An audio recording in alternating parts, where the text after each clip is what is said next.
it's a very good point, because very often you can go into an assessment centre and people think that it's important to be recognised by the assessors. So one way to be recognised is actually to stand up and go to a whiteboard or a flip chart and write. But if you actually become isolated at that board, you actually don't participate actually in the group. So it's exactly as you say. So he's stood there, he's actually not participating in the group. And the assessor will note that, and they'll be looking for what participation there is, and if there isn't any, then they will fail them. So there's no harm in going up to there, but you must be involved. And if that means that sometimes you've got to come back and sit down and join, or walk around and look, that you must be communicating, you must be involved.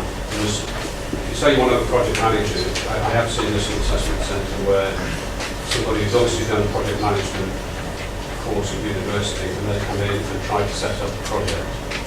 You've only got 30 minutes. By the time you set up the project, 30 minutes is gone. So you're actually got to be very careful. It's the adaptability.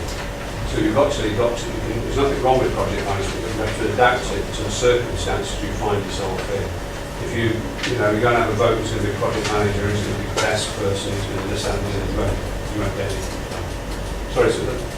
What are the 3 things that you would say that you shouldn't do if you're going to work in a group?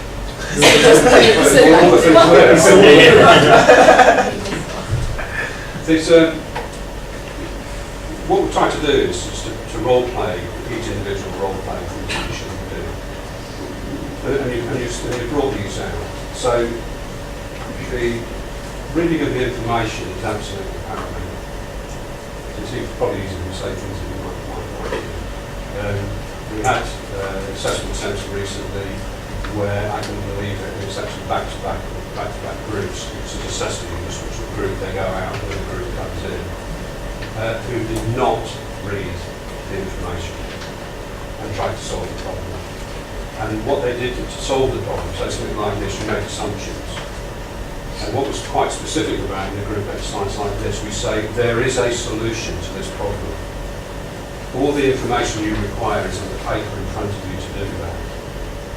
And it looks like Martin tried to do with us, and to some degree succeeded, is that nobody's reading the material, therefore people are trying to solve a problem and they don't even know what the problem is. And we saw that back to back. And basically it's just complete failure. There were 2 people out, one in each of those groups. We thought, given an opportunity, they could have probably added something, and we let them come through to the second round to see how they performed in that. Everybody else failed, because they didn't do that. You're not, and certainly in IBM assessment centres, you are not in competition with one another. If all six in this group pass, we take all 6. So you don't have to be in competition. But you will find the margins of this world in groups, not all the time, but you may well go to a group assessment and you find a person like that. And again, it's adaptability. You need to be a little bit more assertive. So it's all right to be pointed out to be nice and talk a nice language, but sometimes you have to assert yourself. And that's one of the most difficult things that we find. When I talk to students who come into the company, we always give them their assessment centre feedback. And very often, if they've been in that situation, they found it difficult. But you have to find a way, because you've only got 30 minutes. So it doesn't mean punching them or whatever, but you might have to make a point. And it might even be just something that shakes everybody up. Although it's important, it's not just there to keep the time, but it's important that you just keep the correct time, and if people do give the wrong time, again, nobody's focusing on it, it's his responsibility. If he gives wrong information out, everybody believes it, because nobody else is checking the time. But the other thing is that it's no good saying there's 5 minutes to go. You've got to say, okay, there's 5 minutes to go, where are we, where do we want to be going from here? You've got to be helping the team sort of channel. So if you just say there's 5 minutes to go and shut up, the assessors will just know that's what you're doing. It doesn't make a good timekeeper. But if you say, look, we have 5 minutes to go, it's taken us 10 minutes to get where we are now, we're going to have to start wrapping this up. Can we just get some ideas? So it's giving some direction to what's happening. No contribution. And if there's no contribution, there's no way you can assess it. So there's no assessment done. For assessors who are very busy, it becomes a blessing for them, because when you do your write-up, you go, not enough information, and then you put C above, C above, C above, and that's the end of your write-up. Whereas Martin would probably have to write groups. So just not enough, and just not effective.